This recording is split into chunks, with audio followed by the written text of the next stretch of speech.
unsur pertama dari nutfah. Nutfah itu adalah sebuah cairan yang sangat menjijikkan. Setelah nutfah baru menjadi alaqah. Alaqah itu adalah benih yang menempel di rahim seorang wanita. Lafaz alaqah dari bahasa artinya menggantung, menempel benih tersebut di dinding rahim seorang wanita. Dari mana benih tersebut ada? Dari saripati makanan yang Bapak Ibu konsumsi, dan saripati itu didapat dari tanah. Semua yang kita minum dari tanah, yang kita makan dari tanah, kemudian Allah tumbuhkan energi dalam tubuh kita, kemudian kita bisa bergaul dengan istri kita, muncullah apa yang namanya nutfah. Itulah asal usul kita, makanya kita jangan nyombong ya. Setelah menjadi alaqah, menjadi mudghah, sebuah darah yang sudah menggumpal, wan nafakhtu bihir ruh, kemudian Allah meniupkan roh ke dalam janin tersebut. Itulah asal usul manusia, beda dengan malaikat ya. Malaikat diciptakan dari nur, cahaya yang dibekali hanya dengan takwa.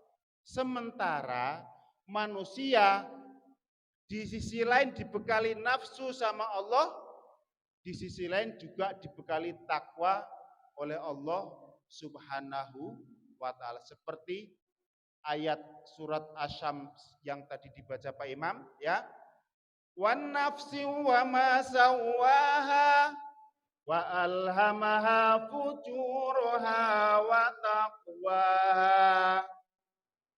Qad aflaha man zakkaha wa qad khaba man dassaha.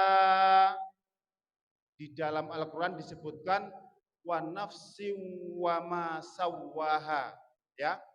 Allah menganugerahkan pada diri manusia sebuah nafsu ya yang disempurnakan oleh Allah, wa alhamaha fujuraha wa taqwaha. Kemudian Allah mengisi pada manusia tersebut fujuraha wa taqwaha. Ada sisi jeleknya, ada sisi kotornya di dalam tubuh manusia, dan ada sisi takwanya. Makanya jangan heran kalau kadang-kadang ada manusia berbuat maksiat terus.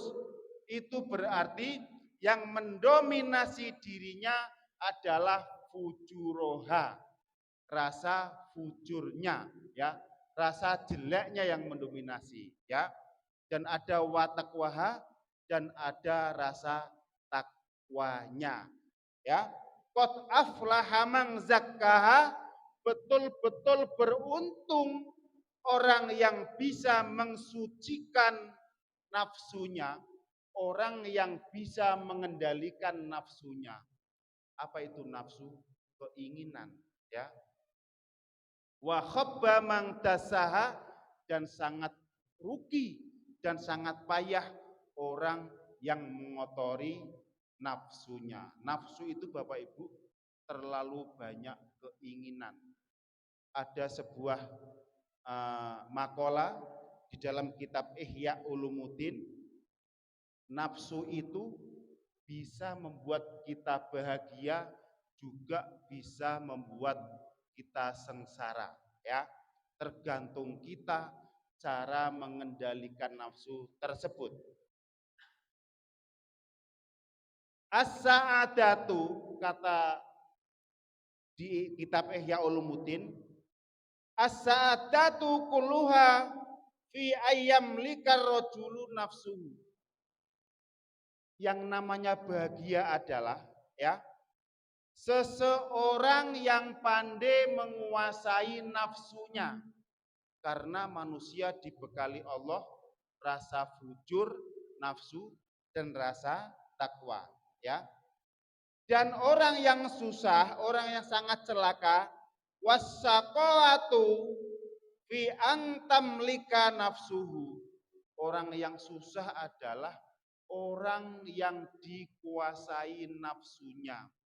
Banyak orang yang susah di dunia ini, ya, nafsunya bergejolak, gaji masih UMR, ya, nafsunya berkeinginan punya mobil, akhirnya dipaksakan kredit mobil, ya.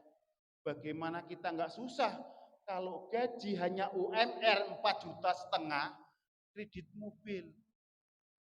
Di Batam ini rata-rata kredit mobil sebulannya mau 4 juta, 3 juta. Nah, kalau gaji cuma 4,5, mana buat beli beras, mana buat sekolah anaknya. Akhirnya hidupnya susah terus. Itu karena tidak bisa menguasai nafsunya.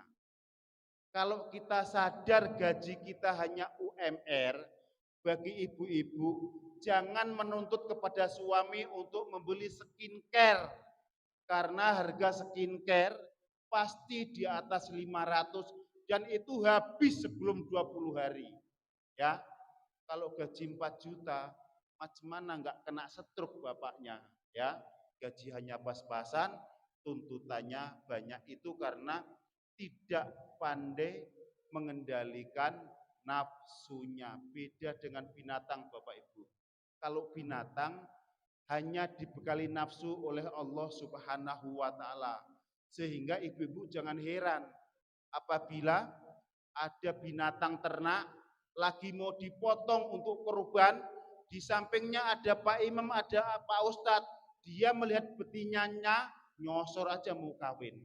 Itu karena binatang tidak dibekali takwa oleh Allah Subhanahu wa taala. Jadi